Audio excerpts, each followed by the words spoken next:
Good morning friends and thank you so much for liking the videos.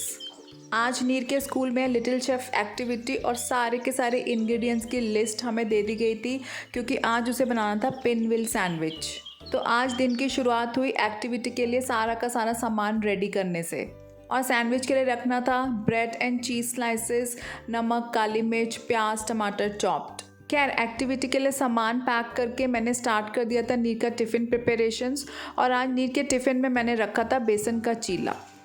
बेसन के चीले के अंदर नीर को पसंद है स्लाइस्ड टोमेटो और साथ ही में उसके अंदर थोड़ा सा नमक और काली मिर्च। तो बस उसी तरीके से मैंने आज बना दिया था नीर के लिए बेसन का चीला।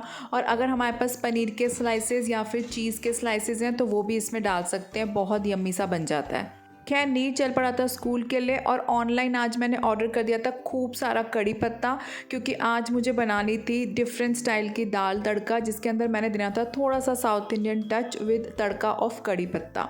और आज ब्रेकफास्ट में मैंने बनाने का प्लान किया था मूली का पराठा। कड़ी पत्ते को तोड़ने में बहुत ज़्यादा टाइम नहीं लगता, तो बस फटाफट से पहले मैंने कड़ी पत्ते तोड़ दिए थे क्योंकि उसके बाद मुझे निकल जाना था मॉर्निंग वॉक के लिए। काफ़ी फ्रेश आए थे कड़ी पत्ते। जो हमारे घर में पौधा लगा हुआ है कड़ी पत्ते का वो अभी तक नहीं अच्छे से ग्रो किया है, तो मुझे बाहर से ही ऑर्डर करने पड़ रहे हैं। विनायक तो घोड़े बेच के सो गए थे नीर को स्कूल बस पे ड्रॉप करने के बाद। खैर मुझे निकलना था अपनी मॉर्निंग वॉक के लिए। ये मेरा परफेक्ट मी टाइम होता है, ग्रीनरी को एंजॉय करते करते, शबद गुरबानी सुनते सुनते, बहुत ही पॉजिटिव और अच्छी सी फीलिंग में पूरी की पूरी मेरी मॉर्निंग वॉक कंप्लीट हो जाती है। कल के मुकाबले आज थोड़े से ज़्यादा स्टेप्स मैंने कंप्लीट कर लिए थे, अराउंड 3800 स्टेप्स।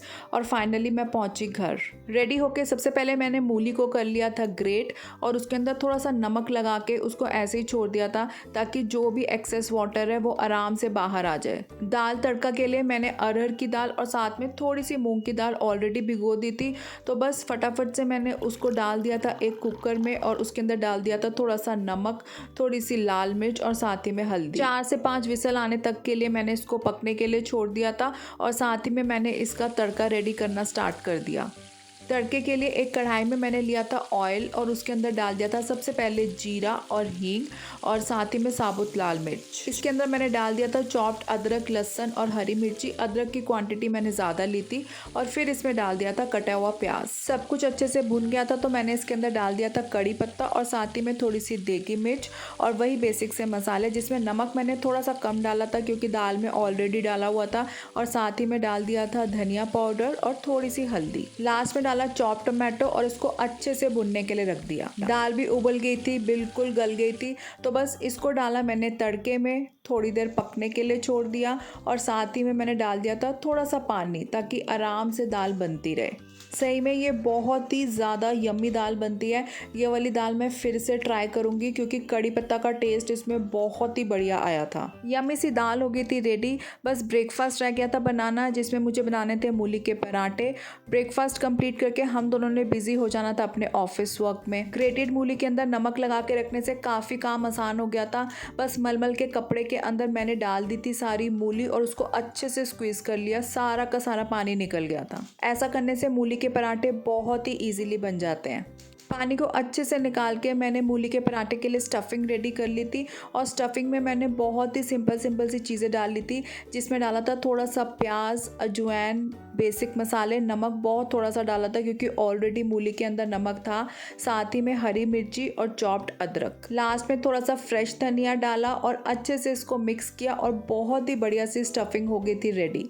तो बस जल्दी से मैंने बनाने स्टार्ट कर दिए थे मूली के पराठे फॉर ब्रेकफास्ट। इस वीक आ रहा है लॉन्ग वीकेंड। कमिंग मंडे को हम तीनों की छुट्टी है और हमारा वापस से भारत दर्शन स्टार्ट होने वाला है। यहाँ के पॉल्यूटेड वेदर से दूर, चाहे 2-3 दिन के लिए, हमारा प्लान है नैनीताल जाने का ताकि थोड़े दिन हम अच्छी सी फ्रेश एयर इनहेल कर पाएँ।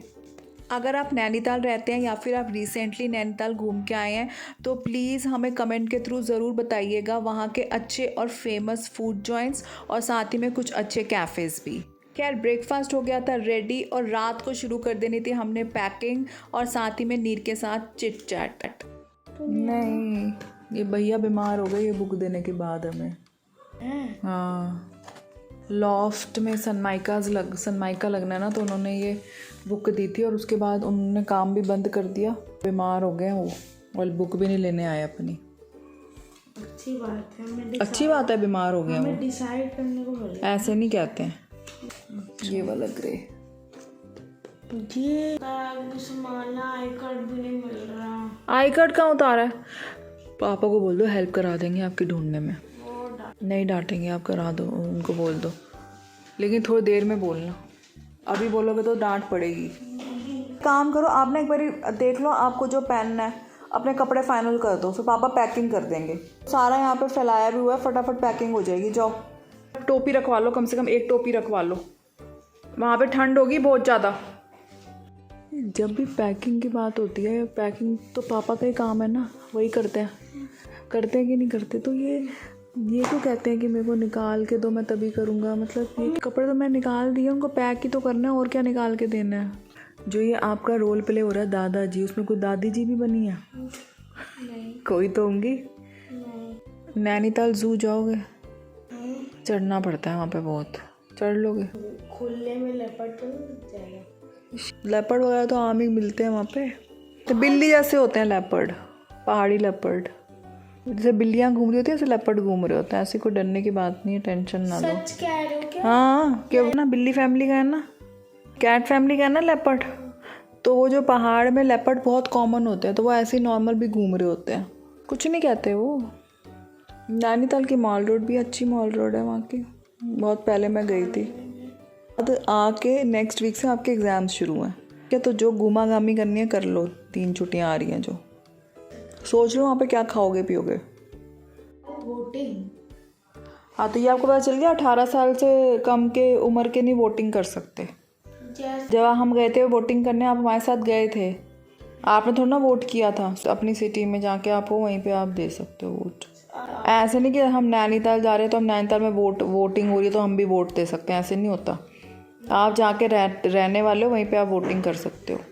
हमारे में म्यूनिसिपल कॉरपोरेशन है। तो म्यूनिसिपल कमेटी नहीं, म्यूनिसिपल कमेटी। मेरे को भी बुला दिया आपने कमेटी बोल के।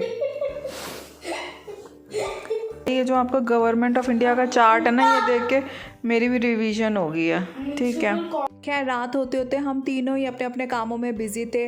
नीर पढ़ने में, मैं नीर को पढ़ाने में, और विनायक नैनीताल जाने के लिए पैकिंग में। थोड़ी थोड़ी पैकिंग स्टार्ट हो गई थी और 2-3 दिन में ये कंप्लीट होगी। तो खैर ऐसे ही था आज का बिजी सा डे।